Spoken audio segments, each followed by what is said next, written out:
Very good morning, everyone. Today we will try to learn about the cholinergic drug. In the previous lecture, we have learned about the alpha blockers and the beta blockers. Today we will see about some cholinergic agonist, and in the next lecture we will see about the anticholinergic drug. So this is the first diagram I want to show regarding the cholinergic. The choline, acetylcholine, is the main neurotransmitter in the cholinergic nerve terminal, and this acetylcholine, when get released, it binds to both the nicotinic and the muscarinic receptor.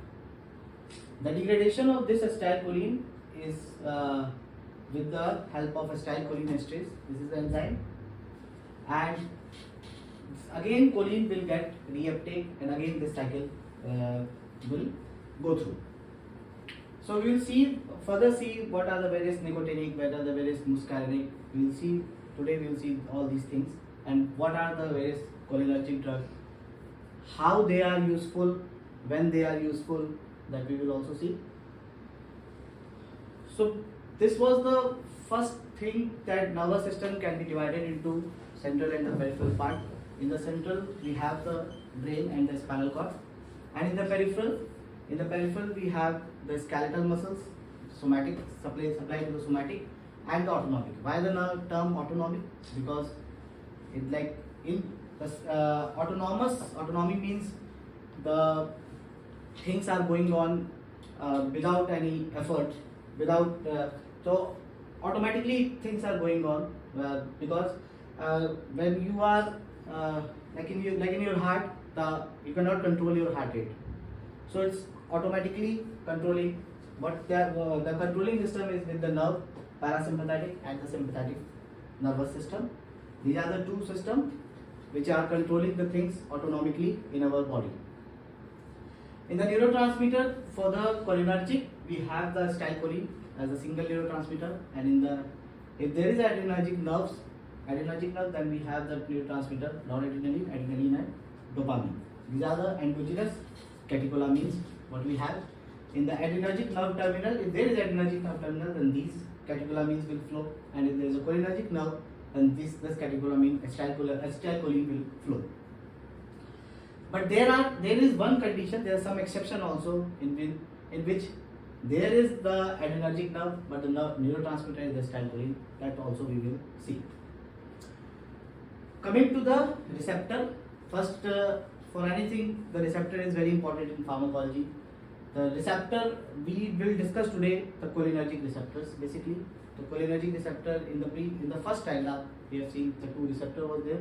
One was the nicotinic. Nicotinic is the ion channel receptor. Because of this ion channel, the flow of ion is very fast. The conduction is also very fast in this nicotinic. In the muscarinic, we have the G protein coupled receptor is there. 7 transmembrane. This is also known as a serpentine structure is also there. So G protein coupled receptor, the transmission is somewhat slow than the ion channel. So that's why here I have written ion channel and G protein to show you the demonstration. Why the term muscarinic? The muscarinic term is derived from here. The mushroom, the muscarine, was isolated from the mushroom Amanita muscaria. So that's why the term muscarinic came. So in the nicotinic, when we further classify what are the various nicotinic receptors, so in the nicotinic there is NM, like in the M is for muscle. M is for muscle. So that branch which is supplying the muscular part, the skeletal muscle, supplying the skeletal muscles, so that is the NM. Nicotinic muscular. NM is the nicotinic muscular. So acetylcholine is coming and supplying to this skeletal muscle, so that is the NM part. So now you know where is the nicotinic muscular is present. It's the neuromuscular junction. NM is the neuromuscular, and this will cause the contraction of skeletal muscles. Parasympathetic, one thing you have to remember, that in the parasympathetic, only the heart part, only those branches supplying the heart, that is inhibited, but all the rest other things get stimulated. Like in the neuromuscular junction, it's a stimulation causing the contraction. In the enteric nerve, it's again stimulation causing the secretion in the intestine. in the CNS increase. This is very important role. Now lots of researches are going on in this area, which is increasing the cognitive function, learning the memory part, and it's very important in some of the CNS diseases. Some we will discuss it. So just remember the one thing that only in the heart it is depressing, and in the rest other areas it is stimulating. So you can easily remember the action also if you remember this line. The second is the nicotinic NN type. One was the NN type and one is the NN type. Why NN? Suppose this is the one more thing was that the sympathetic outflow is thoracolumbar. Sympathetic nerve is coming from thoracic and the lumbar part. So this is the thoracolumbar, and the parasympathetic part is from the cranial and the sacral. So thoracolumbar, the nerve is coming, and the nerve is coming and supplying to the adrenal medulla. In the adrenal medulla, again there is acetylcholine, release of acetylcholine. Okay, and in the ganglia, you can see in the ganglia चाहे इसकी हो sympathetic की हो चाहे parasympathetic की हो, ganglia में acetylcholine ही release होता है. So in the ganglia there is a release of acetylcholine. यहाँ पे एक बात देखिए, ये sympathetic fiber है, यहाँ लिखा है sympathetic cholinergic fiber. That exception what I was saying about कि nerve sympathetic है लेकिन रिलीज हो रहा है एसिटाइलकोलिन, तो this is called sympathetic dual innervation इसे कहते हैं. सिंपैथेटिक कोलिनर्जिक फाइबर्स हो गया, एसिटाइलकोलिन रिलीज होता है. एंड स्वेट ग्लैंड में ऐसा होता है क्योंकि सिक्रीशंस बढ़ने होते हैं. जब भी हमको डर लगता है किसी चीज से हमारी स्वेटिंग बढ़ जाती है. This is controlling the sympathetic system, लेकिन उसमें sweating secretion is increase because of acetylcholine. I told you that heart में सिर्फ डिप्रेस करता है, rest everywhere it is increasing. तो एसिटाइलकोलिन की वजह से ही सिक्रीशन बढ़ता है, एड्रेनर्जिक की वजह से सिक्रीशन नहीं बढ़ता है. Okay, the adrenal medulla part was there. Adrenal medulla again it's the supply is the sympathetic, but the neurotransmitter is acetylcholine. Acetylcholine is responsible for releasing. So where are the NN receptors located? Autonomic ganglia. In every autonomic ganglia, whether it is parasympathetic, this is the example of sympathetic, thoracolumbar is sympathetic, and the craniosacral is parasympathetic. Whether it is parasympathetic or sympathetic, the autonomic ganglia, the neurotransmitter is acetylcholine. In adrenal medulla, you know the catecholamine is released from adrenal medulla. The release of catecholamine यही कराएगा. CNS neurons में भी कुछ होते हैं. तो primarily अगर हम बात करें NM रिसेप्टर न्यूरोमस्कुलर में, प्राइमरली बात करें NM रिसेप्टर ऑटोनॉमिक गैंग्लिया में. अगर हम प्रेडोमिनेंटली की बात करें तो ये है चीज. Okay, now come to the muscarinic receptor. What are the various muscarinic receptors we are having? So this is very clear because parasympathetic outflow is the cranial and the sacral. Cranial is the cranial part. Cranial part is the cranial. Sacral is the spinal part. जो sacral last का part है, that is the spine. तो the nerve is originating from this. This is the ganglion. Again, in the ganglion, told you the acetylcholine will be released, whether it is parasympathetic or sympathetic. After the ganglion, this is the postganglion part. और this nerve फिर release करेगी acetylcholine. अब acetylcholine कहाँ पे act करेगी? तो मुस्कैरिनिक receptor की बात कर रहे हैं, निकोटिनिक की बात नहीं कर रहे हैं. निकोटिनिक हो गया. इन द मुस्कैरिनिक बेसिकली देयर पहले तो 3 आए थे, M1, M2, M3. अब M4, M5 भी है, लेकिन उनकी बहुत अभी इतनी क्लिनिकल इंपॉर्टेंस नहीं है. But we will see the M1, M2 and M3 part. Where is M1, M2 and M3 is located. तो M1, M2 and M3. M1 is located in the gastric gland. तो predominantly again the predominantly part is there gastric gland में. और फिर वही बात कि सिर्फ cholinergic सिर्फ एक जगह सब कम करेगा, that is the heart. Heart में कम करेगा, रेस्ट एवरीवेयर बढ़ाएगा. तो गैस्ट्रिक ग्लैंड में सिक्रीशन बढ़ाएगा. तो किसी को अगर सिक्रीशन ज़्यादा है, किसी को हाइपर एसिडिटी है, तो उसके लिए हम M1 का एगोनिस्ट नहीं देना है, तो उसके लिए हमें M1 का ब्लॉकर देना है, मतलब एंटी कोलिनर्जिक ड्रग देना है ताकि सिक्रीशन कम हो. एंट्रिक नर्व है, सिक्रीशंस बढ़ाते हैं. सीएनएस न्यूरॉन्स में है, कॉग्निटिव फंक्शन बढ़ाएंगे. ठीक है, M1 हो गया. M2 हार्ट में है. मैंने बस यही लाइन बोली थी कि हार्ट में कोलिनर्जिक जो है कम करता है हार्ट को, मतलब उसका नेगेटिव क्रोनोट्रॉपिक, आयनोट्रॉपिक और ड्रोमोट्रॉपिक इफेक्ट होता है. तो ब्रेडिकार्डिया करेगा, विसरल स्मूथ मसल में कॉन्ट्रैक्शन, सीएनएस न्यूरॉन्स में neural inhibition leading to tremors analgesia. The third is the M3 receptor.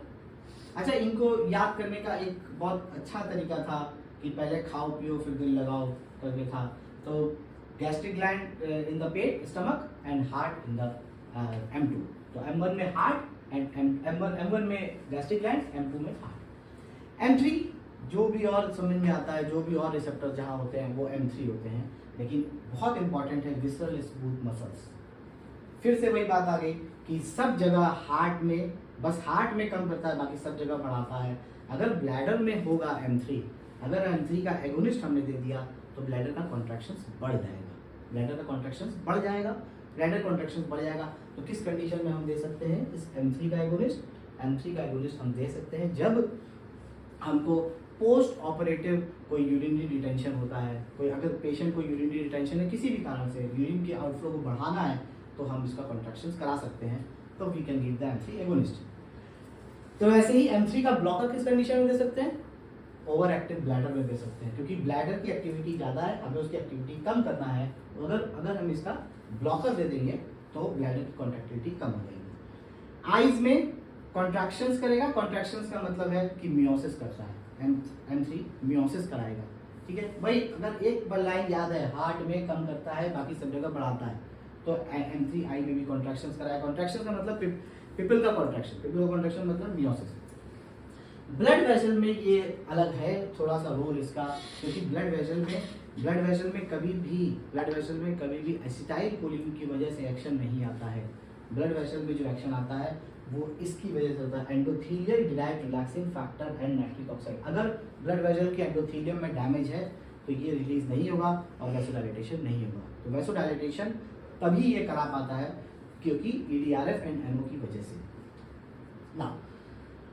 तो ये 3 ड्रग्स हैं हमारी जो कि एसिटाइलकोलिन को रिलीज करने से इनिबिट करती है। जैसे ये तो जो सोडियम कोलिन को ट्रांसपोर्टर है, sodium choline cotransporter primarily यही होता है, ये block hemicholine, this is block by the hemicholine. तो अगर यही ब्लॉक हो गया तो कोलिन का अपटेक ही नहीं होगा, ये रेट लिमिटिंग स्टेप होता है।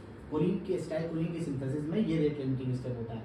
तो कोलिन प्लस कोएंजाइम में फिर बाद में एसिटाइलकोलिन बनता है, और ये एसिटाइलकोलिन को वेसाइकल्स में जाता है, उसको इनिबिट करने का भी काम वेसामिकॉल करता है। तो वेसामिकॉल भी एसिटाइलकोलिन को कम कर सकता है, और एसिटाइलकोलिन का रिलीज होता है, फिर रिलीज को इनिबिट करता है बोtulinum टॉक्सिन।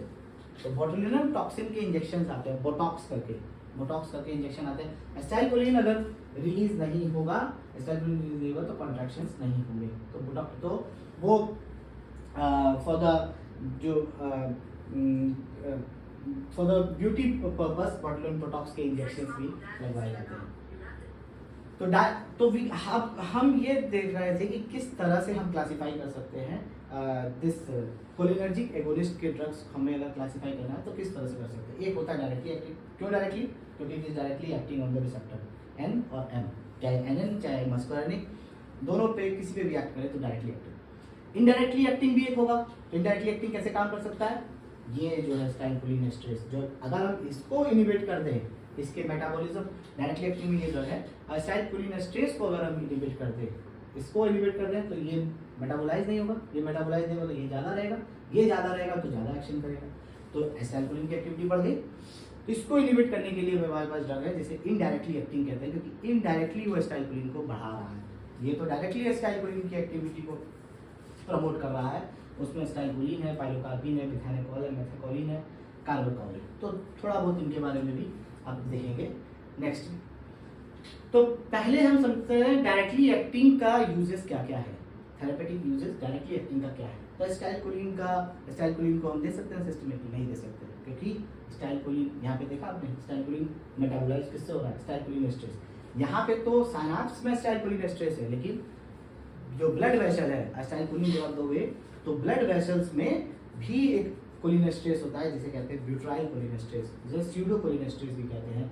तो ये रैपिडली हाइड्रोलाइज हो जाता है acetylcholine with the acetylcholine esterase and plasma butyl cholinesterase. इसीलिए एसिटाइलकोलिन को सिस्टमिकली नहीं देते, लेकिन एक जगह से एसिटाइलकोलिन को दे सकते हैं, लेकिन नहीं यूज करना है, बट लेकिन दे सकते हैं टॉपिकली दे सकते हैं। और मैंने बोला था कि हार्ट में सिर्फ कोलिनर्जिक कम करता है, बाकी सब जगह बढ़ाता है। तो कॉन्ट्रैक्शंस करेगा, पिपल की कॉन्ट्रैक्शंस करेगा, उसे क्या कहते हैं, मियोसिस। मियोसिस देखेंगे कि कैसे कर रहा है कॉन्ट्रैक्शंस, वो भी है इसका डायग्राम, बहुत अच्छा डायग्राम है। तो topically can be used for the induction of meiosis. Second one, methacholine. Methacholine M2 selective होता है। इस M2 रिसेप्टर कहाँ था, हार्ट में था, है ना, M2 रिसेप्टर हार्ट में था, तो मेथाकोलिन M2 सेलेक्टिव। तो M2 जो भी कार्डियक कंडीशंस हो उसमें यूज कर सकते हैं PSVT, लेकिन हमारे पास और अच्छी ड्रग है PSVT के लिए, तो नहीं यूज था। लेकिन मेथाकोलिन को एक यूज इसका है, नेबुलाइज्ड फॉर्म में मेथाकोलिन आता है, नेबुलाइज्ड फॉर्म में आता है, नेबुलाइज करा के हम डायग्नोज करते हैं एस्थमा को। ये कोलिनर्जिक वाला ब्रोंकस में भी कॉन्स्ट्रिक्शन कर रहा है, क्योंकि हार्ट में सिर्फ डिप्रेस कर रहा है, बाकी सब जगह कॉन्ट्रैक्शन कर रहा है। तो ब्रोंकस में जब कॉन्ट्रैक्शंस होते हैं तो ब्रोंकियल अस्थमा प्रेसिपिटेट होता है। तो जब हम नेबुलाइज्ड मेथाकोलिन देते हैं, तो ये ब्रोंकियल हाइपरएक्टिविटी जैसा एस्थमा प्रेसिपिटेट होता है। इसी से डायग्नोस कर सकते हैं एस्थमा को। एक डायग्नोसिस का टेस्ट है, कॉमनली ये नहीं फॉलो किया जाता, बट टेस्ट है। बेथानेकॉल M3 सेलेक्टिव है, और M3 वाला रिसेप्टर था ही आपके विसरल स्मूथ मसल्स में, यूरिनरी ब्लैडर में था, GIT में भी होता है, GI ट्रैक्ट में, ब्लैडर में। तो हम डिस्कस कर चुके हैं कि कहाँ दे सकते हैं, क्योंकि हमें ब्लैडर के कॉन्ट्रैक्शंस कहाँ बढ़ाने होंगे, जहाँ पे रिटेंशन होगा वहीं तो बढ़ाने होंगे। जहाँ पर इंटेस्टाइन मूव नहीं कर रही है, आपको इंटेस्टाइन को मूव कराना है, तो post operative paralytic ileus, retention of urine, यहाँ पे बेथानेकॉल को हम दे सकते हैं।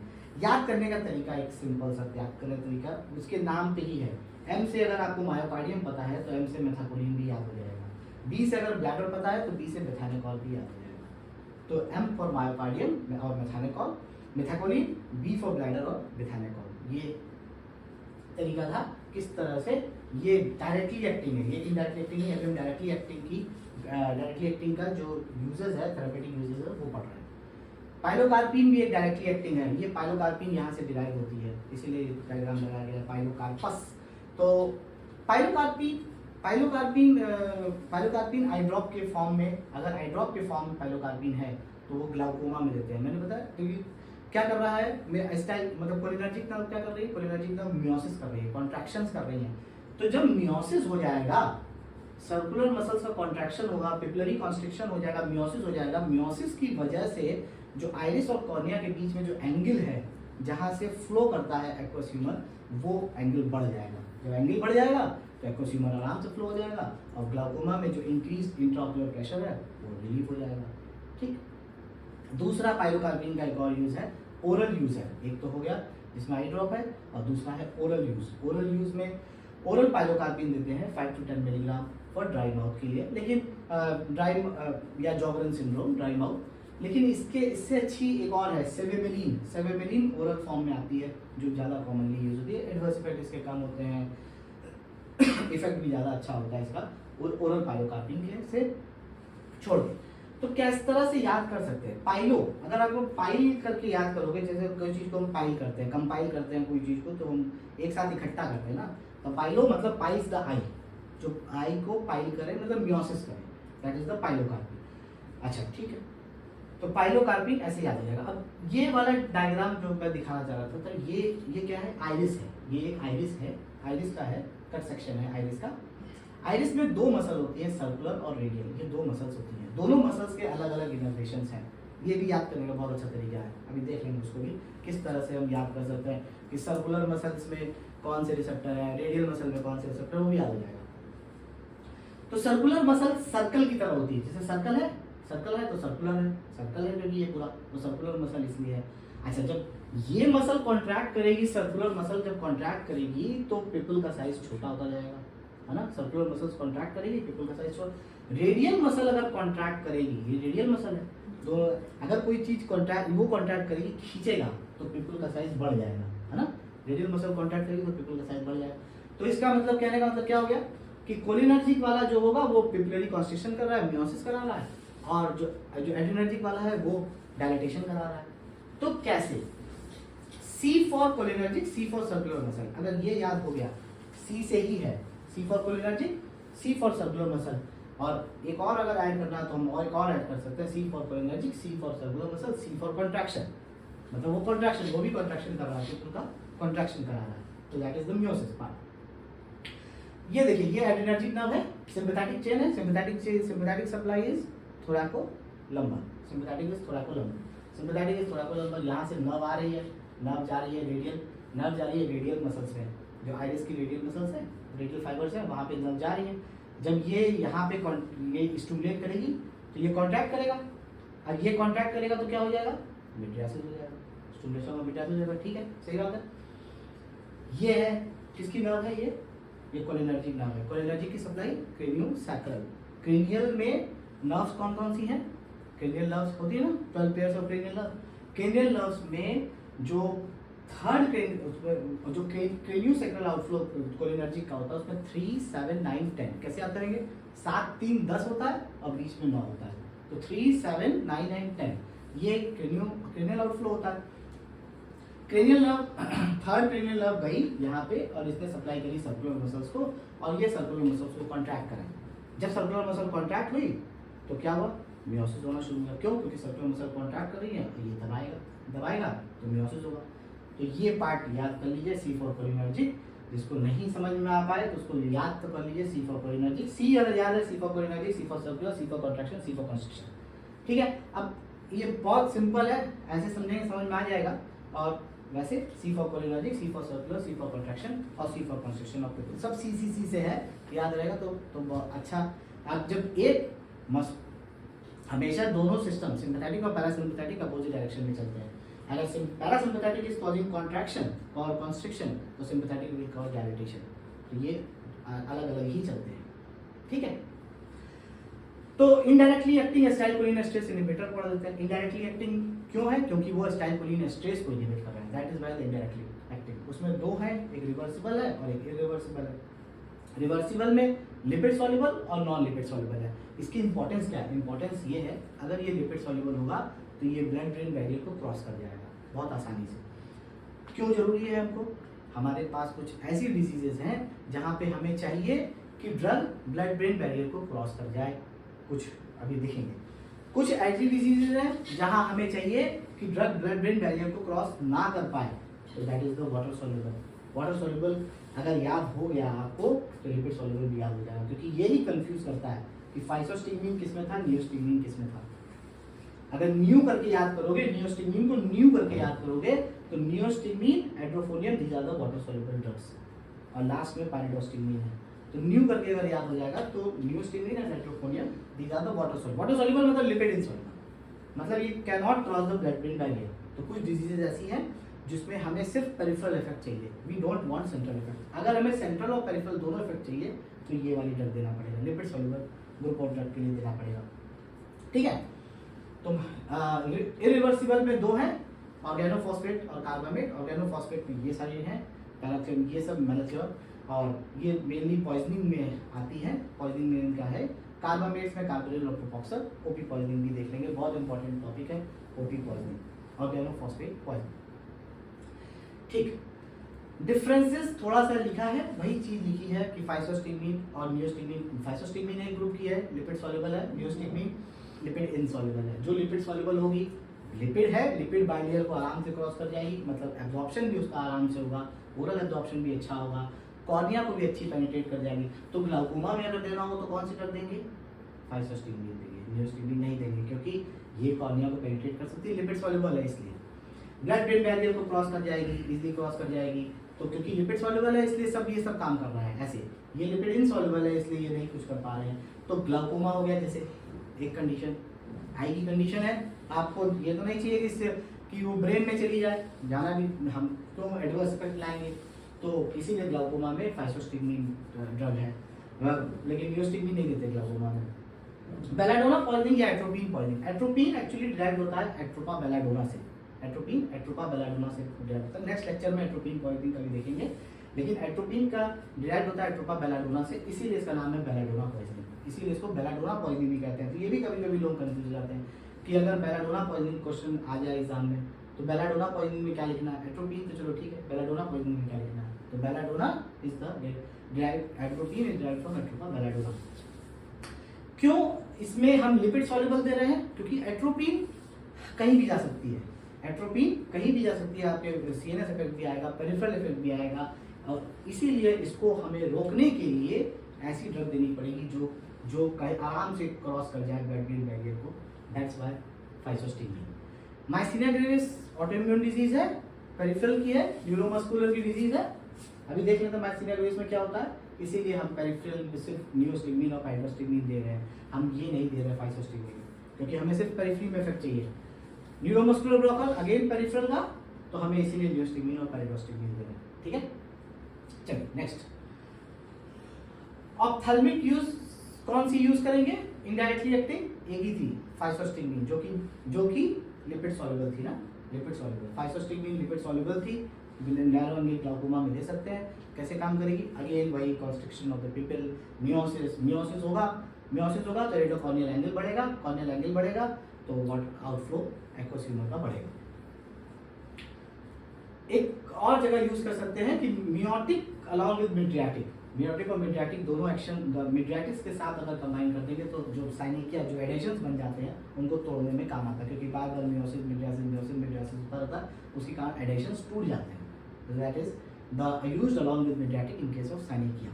ठीक है, माइस्थीनिया ग्रेविस पे आते हैं। माइस्थीनिया ग्रेविस है क्या? ऑटोइम्यून कंडीशन है। ऑटोइम्यून कंडीशन, ऑटोइम्यून मतलब ऑटो एंटीबॉडीज, एंटीबॉडीज खुद की एंटीबॉडीज बनना, खुद के रिसेप्टर पे एक एंटीबॉडीज ऐसी बन गई जो कि खुद को नुकसान पहुंचा रही है। तो ये एंटीबॉडीज जो है ये जो न्यूरोमस्कुलर जंक्शन पे जो रिसेप्टर है स्टाइलकोलिन का, NM रिसेप्टर जो है उसको ब्लॉक करती है माइस्थीनिया ग्रेविस। अगर ये ब्लॉक हो गया तो कंडक्शन नहीं होगा, कंडक्शन नहीं होगा तो मसल्स कॉन्ट्रैक्ट नहीं करेंगी, मसल्स कॉन्ट्रैक्ट नहीं करेंगी तो क्या होगा? मसल्स अगर कॉन्ट्रैक्ट नहीं करेंगी तो वीक हो जाएगी, है ना, वीक हो जाएगी, वो फटीग में चली जाएगी। तो ये देख रहे हैं पिटोसिस हो रहा है, क्योंकि ये मसल्स वीक हो गई हैं, वीक होके ड्रूप होने लग गई है, नीचे जाने लग गई है। तो ये माइस्थीनिया ग्रेविस में होता है। तो माइस्थीनिया ग्रेविस में फिर से वही माइस्थीनिया ग्रेविस कैसे, क्या हम वो ट्रीटमेंट देंगे जो ब्लड ब्रेन बैरियर को क्रॉस नहीं करेगा। कौन सी थी? New group of drug, new group of drug थी, न्यू में नियोस्टिग्मीन थी। तो नियोस्टिग्मीन 15 मिलीग्राम 6 आवरली, या फिर पाइरिडोस्टिक, ज़्यादा अच्छी पाइरिडोस्टिग्मीन है, पाइरिडोस्टिग्मीन की हाफ लाइफ ज़्यादा है और TDS देना है तो ये पाइरिडोस्टिग्मीन ज़्यादा अच्छी है। थायमेक्टमी का भी रोल है माइस्थीनिया ग्रेविस में, क्योंकि थाइमस को देखा गया कि वो एंटीजन प्रोड्यूस कर रहा है, एंटीबॉडीज प्रोड्यूस हो रही हैं। इम्यूनोसप्रेशन तो है ही, क्योंकि अगर आप इम्यून को कम कर दोगे तो एंटीबॉडीज भी कम हो जाएंगी, एंटीबॉडीज कम हो जाएंगी तो ब्लॉकेज कम होगा। ठीक है, और प्लाज्माफेरेसिस है मतलब एंटीबॉडीज को रिमूव करना, एंटीबॉडीज को हम रिमूव भी कर सकते हैं प्लाज्माफेरेसिस आईवी। तो ये चीज़ें माइस्थीनिया ग्रेविस का ट्रीटमेंट था। दो वीकनेस आपको समझनी बहुत जरूरी है। एक होती है माइस्थेनिक वीकनेस, माइस्थेनिक क्राइसिस जिसे कहा जाता है, और एक होती है कोलिनर्जिक क्राइसिस। माइस्थेनिक क्राइसिस समझ में आ गया ना, माइस्थीनिया की वजह से जो वीकनेस हो रही है, क्योंकि माइस्थीनिया का पेशेंट है, एंटीबॉडीज बन रही हैं, एंटीबॉडीज यहाँ पे रिसेप्टर को ब्लॉक कर रही हैं, रिसेप्टर ब्लॉक हो रहा है तो आगे कंडक्शन नहीं हो रहा है, तो उसकी वजह से जो वीकनेस हो रही है that is called myasthenic weakness, myasthenic crisis और माइस्थेनिक वीकनेस। अब इसमें जो वीकनेस हो रही है उसके लिए हम ड्रग कौन सी दे रहे हैं? हम ड्रग ऐसी दे रहे हैं कि कोलिनर्जिक को स्टिमुलेट कर रहा है, स्टाइलकोलिन बढ़ा रहे हैं। अब देखिए एंटीबॉडीज मान लीजिए कितनी है, 1 2 3 4 5 6 एंटीबॉडीज इसमें हैं। हम स्टाइलकोलिन को इतना बढ़ा दें, 100 मॉलिक्यूल्स ऑफ स्टाइलकोलिन कर दे रहे हैं, इतना ज़्यादा इसको बढ़ा दें कंसंट्रेशन स्टाइलकोलिन का, तो फिर ये कोई ना कोई तो बाइंड कर ही जाएगी, तो एक्शन आना शुरू हो जाता है। इसीलिए पाइरिडोस्टिग्मीन न्यूस्टिग्मीन है, क्या कर रही है ये? स्टाइलकोलिन एस्ट्रेस को इनहिबिट कर रही है। जब इनहिबिट करेगा तो स्टाइलकोलिन ज़्यादा होगा, तो एक तरह से ठीक हो जाएगा मरीज। ठीक है, तो माइस्थेनिक क्राइसिस में तो हम दे सकते हैं कौन सी? कोलिनर्जिक ड्रग, स्टाइलकोलिन लाइक ड्रग वो दे सकते हैं, लेकिन कोलिनर्जिक क्राइसिस में नहीं दे सकते हैं। तो ये इसलिए इंपॉर्टेंट है। कोलिनर्जिक क्राइसिस होता क्यों? होता इसलिए है, कभी कभी क्या होता है कि बहुत ज़्यादा जब ये देते हैं कोई ऐसी, जब हम कोलिनर्जिक ड्रग्स देते हैं तो ये स्टाइलकोलिन का कंसंट्रेशन बहुत ज़्यादा बढ़ जाता है। बहुत ज़्यादा बढ़ने के बाद इतना ज़्यादा डिपॉजिट हो जाती है रिसेप्टर पे जाके कि रिसेप्टर को परमानेंट डीपोलराइज कर देती है। परमानेंट डीपोलराइज मतलब परमानेंट कॉन्ट्रैक्शंस में रिसेप्टर चले जाते हैं। जब परमानेंट कॉन्ट्रैक्शन में कोई मसल चली जाएगी तो फिर वैसे ही वो नहीं काम कर पाएगी। तो इसी का कहते हैं वीकनेस। उसी की वजह से कोलिनर्जिक क्राइसिस और वीकनेस हो रहा है। तो अकर्स व्हेन ओवरडोज, जब हम बहुत ज़्यादा डोज में एंटीकोलिनेस्टेज दोगे तो स्टाइलकोलिन बढ़ेगा, given which lead to persistent depolarisation of muscle end. तो परसिस्टेंट डीपोलराइजेशन हो जाता है और क्यों हम इतना डिस्कस कर रहे हैं? इसलिए डिस्कस कर रहे हैं क्योंकि दोनों का ट्रीटमेंट अलग अलग है। अगर आप कोलिनर्जिक क्राइसिस में, एक बात बताओ, कोलिनर्जिक क्राइसिस में अगर एसिटाइल कोलिन दे दोगे, कोलिनर्जिक क्राइसिस है, वीकनेस है, कोलिनर्जिक की वजह से ही वीकनेस हो रही है, उसमें अगर हम एसिटाइल कोलिन का लेवल बढ़ा देंगे तो पेशेंट और डेटेरिएट हो जाएगा ना। तो हमें कोलिनर्जिक वीकनेस देखना है, कोलिनर्जिक वीकनेस है तो उसमें नहीं देना है जो ड्रग ऐसी जो एसिटाइल कोलिन को बढ़ाए। माइस्थेनिक वीकनेस है तो दे सकते हो। तो मतलब एक में ड्रग कॉन्ट्राइंडिकेटेड है और एक में इंडिकेटेड है, इसलिए इम्पॉर्टेंट है कि दोनों को समझा जाए। तो इसको समझ सकते हैं हम इंजेक्शन एड्रोफोनियम से। एड्रोफोनियम किस ग्रुप की ड्रग थी? Edrophonium was lipid insoluble. New group of drug थी। न्यूस्टिग्मीन, एड्रोफोनियम और water soluble. Neostigmine, edrophonium was water soluble. क्यों एड्रोफोनियम ही? बस इसकी हाफ लाइफ बहुत कम होती है, बहुत शॉर्ट एक्टिंग हाफ लाइफ होती है। जरूरी भी है, अगर शॉर्ट एक्टिंग नहीं होगी तो तुम दिक्कत कर दोगे। कैसे? देखिए, एड्रोफोनियम मैंने इंजेक्ट किया 2 मिलीग्राम आईवी, एक मैंने एड्रोफोनियम इंजेक्ट कर दिया। एड्रोफोनियम इंजेक्ट कर दिया, अगर वो पेशेंट इंप्रूव हो गया, एड्रोफोनियम क्या था? इनडायरेक्टली एक्टिंग और लिपिड इनसॉल्युबल एसिटाइलकोलिनेस्टेरेज इनहिबिटर, ऐसे पूरा कहेंगे तो ये है। तो एसिटाइलकोलिन का लेवल बढ़ा रहा है, एड्रोफोनियम मतलब एसिटाइलकोलिन का लेवल बढ़ रहा है। एड्रोफोनियम से एसिटाइलकोलिन का लेवल बढ़ रहा है, तो माइस्थेनिक क्राइसिस में एसिटाइलकोलिन का लेवल हमें बढ़ाना है, क्योंकि माइस्थीनिया में एसिटाइलकोलिन जाके ताकि बाइंड कर सके रिसेप्टर पे। तो ये इंप्रूवमेंट हो गया, मतलब सही हो जाएगा पेशेंट। लेकिन अगर पेशेंट इंप्रूव नहीं हुआ, ऊपर से ना इंप्रूव तो हुआ नहीं और डेटोरेट भी कर सकता है, वर्सन भी कर सकता है, तो that is the cholinergic crisis. क्योंकि एड्रोफोनियम दिया आपने, एसिटाइलकोलिन लेवल बढ़ा, एसिटाइलकोलिन लेवल बढ़ने के बाद वो एसिटाइलकोलिन, अब क्या हुआ, एसिटाइलकोलिन पहले से ही ज़्यादा था वहाँ पे पहले से ही ज़्यादा था।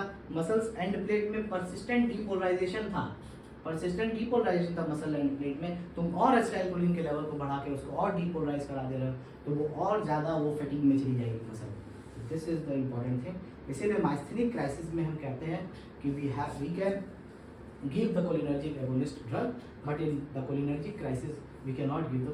तो सिंपल सा तरीका ये याद कर लीजिएगा, कोलिनर्जिक टर्म है, कोलिनर्जिक है तो कोलिन नहीं देना है। कोलिनर्जिक अगर है, कोलिनर्जिक की वजह से है, तो आपको कोलिनर्जिक नहीं देना है ड्रग। बाकी में दे सकते हो, माइस्थेनिक की वजह से तो दे सकते हैं, कोलिनर्जिक की वजह से है तो कोलिनर्जिक ड्रग नहीं देनी है। ठीक। ऑर्गेनोफॉस्फेट और कार्बामेट पॉइजनिंग के रूप में इंपॉर्टेंट थे, बता दिए थे कि पॉइजनिंग होती है उनसे, और मेनली फार्मर्स में पॉइजनिंग होती है, ओपी और कार्बामेट की पॉइजनिंग। ठीक है, तो ये क्या है? इरिवर्सिबल है। दिक्कत ये है कि इरिवर्सिबल है, इरिवर्सिबल एंटीकोलिनेस्टेरेज के फॉर्म में आते हैं ये, इसीलिए ये एंटीकोलिनेस्टेरेज को पूरा ही डिस्ट्रॉय कर देते हैं, तो इसीलिए पॉइजनिंग इसकी होती है। तो अच्छा, इसकी एंटीकोलिनेस्टेरेज है ना, एंटीकोलिनेस्टेरेज है तो फिर से अगेन एसिटाइलकोलिन बढ़ा रहा है। जो एसिटाइलकोलिन का सिम्टम होता है वही सिम्टम ओपी पॉइजनिंग में आता है। एसिटाइलकोलिन से क्या क्या हो रहा था? सिर्फ हार्ट सप्रेस हो रहा था, बाकी चीजें बढ़ रही थी। तो ब्रेडिकार्डिया होगा, ये बढ़ रही थी, कॉन्ट्रैक्शंस, पिन पॉइंट पीपल हो गया, सिक्रीशंस बढ़ रहे थे, सलाइवेशन, लैक्राइमेशन, स्वेटिंग, वैस्कुलर ये डिस्टल स्मूथ मसल ब्रोंकोकॉन्स्ट्रिक्शन ये भी बढ़ रहा था। डायरिया, क्योंकि जीआई का मूवमेंट बढ़ रहा है, कॉन्ट्रैक्शंस बढ़ रहा है। यूरिनेशन, क्योंकि यूरिनरी ब्लैडर के कॉन्ट्रैक्शंस बढ़ रहे हैं। ब्रेडिकार्डिया बस एक है, टेकिकार्डिया नहीं है। क्यों? क्योंकि हार्ट में डिप्रेस करता है। ठीक है, ये अगर ऐसे याद हो जाएगा तो याद हो जाएगा बहुत आसानी से। बस एक टर्म याद करना है कि हार्ट में सप्रेस करना है इसको और बाकी रस्ट जगह बढ़ाना है। भाई एड्रेनर्जिक क्या करेगा? हार्ट में बढ़ाएगा, बाकी सब जगह सप्रेस करेगा। तो मैंने बोला ना कि दोनों अलग अलग चलते हैं, दोनों मतलब एक अगर नीचे है तो एक ऊपर चलेगा, एक ऊपर है तो एक नीचे चलेगा, ऐसे चलते हैं। तो अगर कहीं पे कोलिनर्जिक एक्सेस में कोलिनर्जिक बढ़ा रहा है, कोलिनर्जिक जैसे हार्ट में घटा रहा है, तो एड्रेनर्जिक हार्ट में बढ़ाएगा। कोलिनर्जिक बाकी जगह बढ़ा रहा है, रेस्ट जगह एड्रेनर्जिक घटाएगा। तो ये अपोजिट एक्शन में चलता है। अच्छा, ये क्या है? ऑर्गेनोफॉस्फेट पॉइजनिंग फार्मर्स है, फार्मर स्प्रे कर रहा है क्योंकि उसको अपना प्रोडक्शन बढ़ाना है, स्प्रे कर रहा है इंसेक्टिसाइड, पेस्टिसाइड, इंसेक्ट और पेस्ट ना लगे, तो उसमें ऑर्गेनोफॉस्फेट्स होते हैं। जब ये स्प्रे करते हैं तो ये जो केमिकल होता है इनके अंदर भी चला जाता है, चाहे कॉन्टैक्ट से, चाहे इनहेलेशन से, तो इनके अंदर भी चला जाता है, तो that will cause the poisoning. क्यों? क्योंकि ऑर्गेनोफॉस्फेट बाइंड कर रहा है स्टाइलकोलिनेस्ट्रेज से। स्टाइलकोलिनेस्ट्रेज के दो पार्ट होते हैं, अब ये याद रखने की जरूरत है, ए और ई। अगर आप पूरा इसको उसको थोड़ा सा ओपी को अगर थोड़ा कायदे से अगर बोलेंगे आप, OP it's sounding like E, it's sounding like E, OP will bind only to the E, OP will bind only to the E, not the A side. मतलब एनायनिक साइड और एस्टेटिक साइड, ये दो side होती है स्टाइलकोलिनेस्ट्रेज के। इसकी importance एक जगह है, अभी आगे देखते हैं क्या है। तो ट्रीटमेंट कैसे करेंगे? ट्रीटमेंट, ये कोलिनर्जिक बढ़ रहा है, सिम्टोमेटिक ट्रीटमेंट है ही, फर्दर एक्सपोजर हटाना है, पेटेंट एयरवे, सपोर्टिव मेजर, लेकिन कोलिनर्जिक बढ़ रहा है। कोलिनर्जिक बढ़ रहा है तो हम एंटी कोलिनर्जिक ड्रग देंगे ना। एंटी कोलिनर्जिक ड्रग, सबसे अच्छी एंटी कोलिनर्जिक ड्रग जो हर जगह काम करती है वो है एट्रोपिन। तो एट्रोपिन बिकॉज वो सेंट्रल और पेरिफेरल इफेक्ट दोनों को ब्लॉक कर सकती है, इसीलिए हमने ऐसे एंटीकोलिनर्जिक ड्रग दी है, वही ड्रग ऑफ चॉइस है, एंटीडोट ऑफ चॉइस यही है एट्रोपिन, जो सेंट्रल एंड पेरिफेरल गुस्टाइल रिसेप्टर को ब्लॉक करेंगे। No effect on nicotinic receptor पे, कोई इफेक्ट नहीं होगा। अच्छा, निकोटिनिक पे नहीं होगा तो क्या होगा? निकोटिनिक पे नहीं होगा तो जो मसल्स वीकनेस हो रही है वो नहीं इंप्रूव होंगी। उसके लिए क्या करेंगे हम? उसके लिए भी एक ड्रग है, वो भी देखते हैं। डोज इसकी 2 milligram IV every 10 minute repeat करना होता है, 50-60 मिलीग्राम तक हम जा सकते हैं। और देखते हैं साइन ऑफ एट्रोपिनाइजेशन। तो साइन ऑफ एट्रोपिनाइजेशन में अगर क्या होगा? Dilatation of people. क्यों? कोलिनर्जिक से वजह से क्या हो रहा था? कंट्रैक्शन ऑफ पिपल, मियोसिस हो रहा था। एंटी कोलिनर्जिक की वजह से डायलेटेशन ऑफ पिपल होगा। कोलिनर्जिक की वजह से ब्रेडिकार्डिया हो रहा था, एंटी कोलिनर्जिक की वजह से हार्ट रेट बढ़ेगा। तो dilatation of pupil and increase heart rate, this is the sign of atropinisation. Coming to this diagram is saying the palidoxime, oximes group of drug। ये बहुत इंपॉर्टेंट क्वेश्चन है, short note भी आता है। Why oximes are indicated in organophosphate poisoning but not in carbamate poisoning? क्यों? क्योंकि एस्टाइलकोलिनेस्ट्रेज enzyme है मेरे पास, वो उसके बाद उसमें दो साइट होते हैं, दो बाइंडिंग साइट होते हैं, एक ए साइट और एक ई साइट, एनायनिक साइट और एस्टेटिक साइट। मैंने पहले डायग्राम में बताया था, ऑर्गेनोफॉस्फेट से बाइंड करता है एस्टेटिक साइट पे ऑर्गेनोफॉस्फेट बाइंड करता है। और ये जो लाल लाल दिख रहा है, रेड कलर का दिख रहा है, ये क्या है? ये ऑक्साइम है, 2-पैलिडॉक्साइम। पैलिडॉक्साइम के लिए जगह है, पैलिडॉक्साइम के लिए जगह है अभी कि वो बाइंड कर पाएगा। लेकिन कार्बामेट में क्या होता है? कार्बामेट में इतना बड़ा स्ट्रक्चर होता है कार्बामेट का कि कार्बामेट दोनों साइड को बाइंड करता है, एनायनिक और एस्टेटिक। अब कार्बामेट अगर बाइंड कर गया स्टाइलकोलिनेस्ट्रेज में, अब कहीं भी आपको साइड नहीं दिख रही, कहीं जगह ही नहीं होती जहाँ पे ऑक्साइम आके बाइंड करे। जब तक ऑक्साइम बाइंड नहीं करेगा तब तक उसका इफेक्ट नहीं आएगा।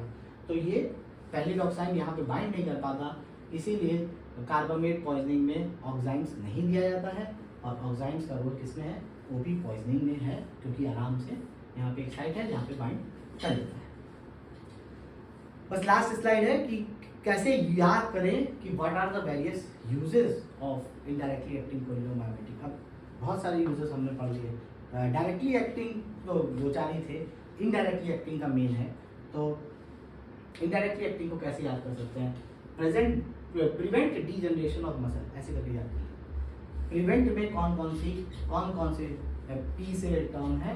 Post operative decurarisation, post operative paralytic ileus, poisoning है और पॉइजनस स्नेक बाइट भी होती है poisoning, snake bite, cobra bite, इन सब में भी है।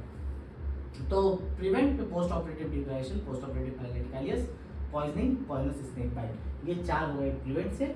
और डीजनरेशन, यही एक एरिया है जहाँ पे बहुत रिसर्च चल रही है, डीजनरेटिव डिजीज। और ये अगर आपको पहले याद हो शायद, तो ये सारी की सारी ड्रग जो थी वो लिपिड सॉल्युबल ड्रग थी। लिपिड सॉल्युबल के अंडर में फाइसोस्टिग्मीन और टैक्लिन, डोनापाजिल, लिवास्टिग्मीन, कैलेंटामाइन थी। क्योंकि लिपिड सॉल्युबल होगी तो क्रॉस कर पाएगी ब्लड ब्रेन बैरियर को, और एल्जीमर में काम इसका कोलिनर्जिक के एक्सेस का एल्जीमर में रोल देखा गया है। कोलिनर्जिक जब बढ़ाते हैं तो उसकी पेशेंट की कैपेसिटी बढ़ती है, पेशेंट की रिमेम्बरिंग पावर बढ़ती है।